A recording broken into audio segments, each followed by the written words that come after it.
Nous sommes ici en présence d'un cas typique que je voulais vous présenter. Un cas typique de Euphoricus megalomanus. Voyons, je vous présente notre patiente Sophie.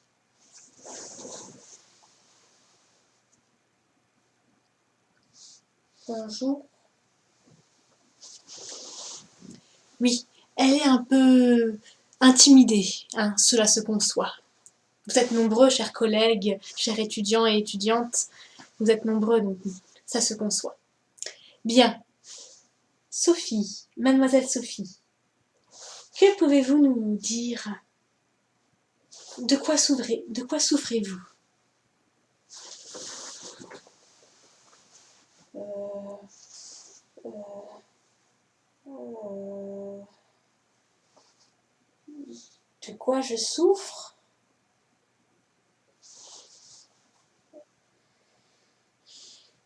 De quoi je souffre? De quoi, de quoi, de quoi je souffre à l'intérieur de moi?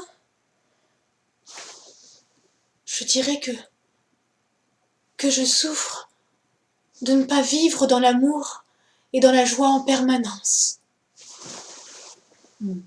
Euphoricus, Euphoricus.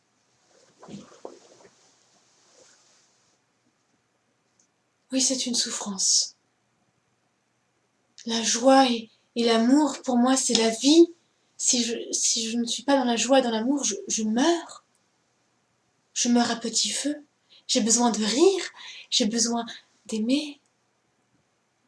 Dire je t'aime. C'est facile de haïr, mais dire je t'aime, c'est bien plus compliqué. Je souffre de ne pas réaliser ma légende personnelle. J'ai peur de ne pas réaliser ma légende personnelle. Voyez-vous, quand j'étais petite, dès que j'ai pris connaissance de ce qu'était qu'un livre d'histoire, eh bien, je voulais moi aussi avoir une partie qui m'était dédiée dans l'histoire, ne serait-ce que quelques lignes. Megalomanus, tout à fait, Megalomanus. En fait, je me suis dit, comment rentrer dans l'histoire? Et en voyant la souffrance autour de moi, qui existe sur cette terre aussi, il n'y a pas que la souffrance, hein, il y a aussi des bonheurs, il y a aussi du bonheur, des belles choses qui vivent, il faut y penser, il faut les considérer. Mais malheureusement, il reste encore la souffrance. Eh bien, j'ai envie de rentrer dans l'histoire en changeant ce monde-là en souffrance, le transformer en un monde harmonieux et plus respectueux de tout le vivant. Oui, oui, vous qui m'écoutez, je ne crois pas que ce soit quelque chose de mégalomaniaque.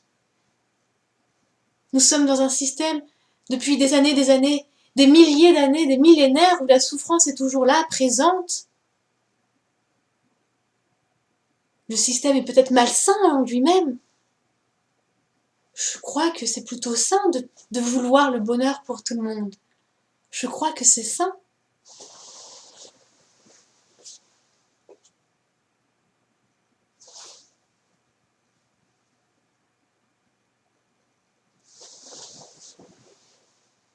Docteur?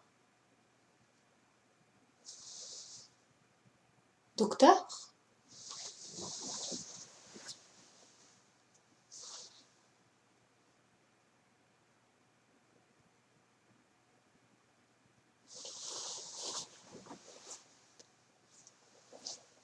Vous savez ce qui lui arrive?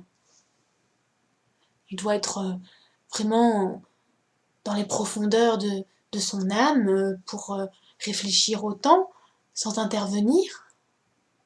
Docteur?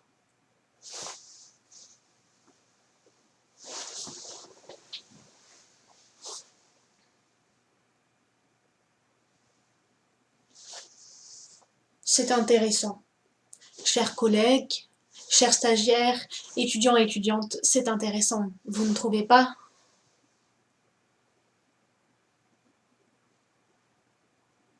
C'est intéressant parce que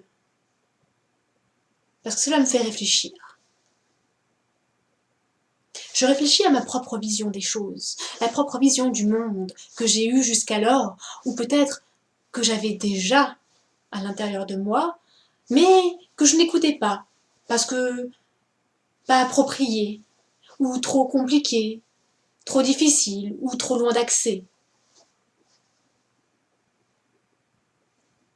Ce que nous nommons Megalomanus, oui, ce que nous appelons Megalomanus, eh bien, peut-être devons-nous le reconsidérer, chers collègues.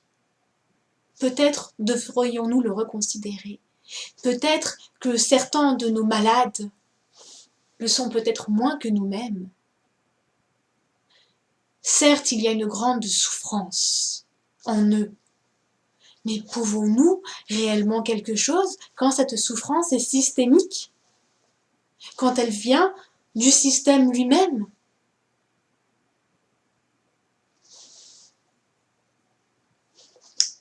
C'est comme un arbre. Je vois un arbre avec des branches malades qui sont en souffrance.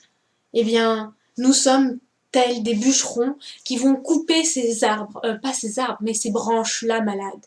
Et on se rend compte vite que ça ne change rien au problème, qu'une autre branche à l'opposé est malade elle aussi de la même maladie. Et on va la couper, on va la scier en se disant, c'est bon, on se débarrasse de cette maladie-là, et l'arbre va mieux. Mais l'arbre ne va pas mieux, il continue à développer la maladie. Peut-être que la maladie est au cœur même de l'arbre, dans la sève, ou dans l'eau, dans les nutriments que puise l'arbre. Vous voyez ce que je veux dire? Vous voyez là où je veux en venir, mes chers collègues? Repensez. Repensez la maladie. Imaginez. Monsieur, docteur, c'est intéressant ce que vous dites. Et moi, dans cette histoire alors? Vous, dans cette histoire? Oui. Suis-je malade? Suis-je saine? Je pense que la réponse, vous l'avez en vous-même, mademoiselle. Oui, je pense que la réponse, vous l'avez en vous-même.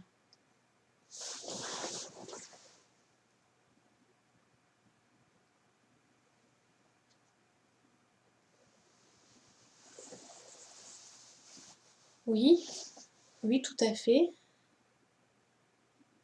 Tout à fait, je me considère finalement de quelqu'un d'heureux et qui souffre parfois. Qui souffre parce que la souffrance elle-même existe encore dans ce monde. Et je me suis aperçue que la joie et l'amour pouvaient guérir les âmes.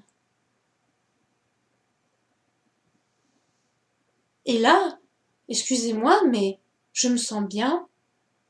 Euphoricus, je ne sais quoi. Non, je le redis, je le redis. J'espère d'un ton solennel. L'amour et la joie, comme le rire, peut nous guérir.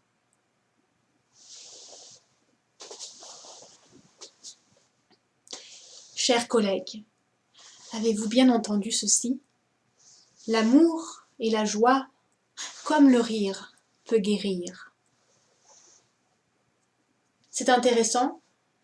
Je vais faire quelque chose devant vous, messieurs, mesdames, mes chers collègues, chères étudiantes. Peut-être un geste qui vous surprendra.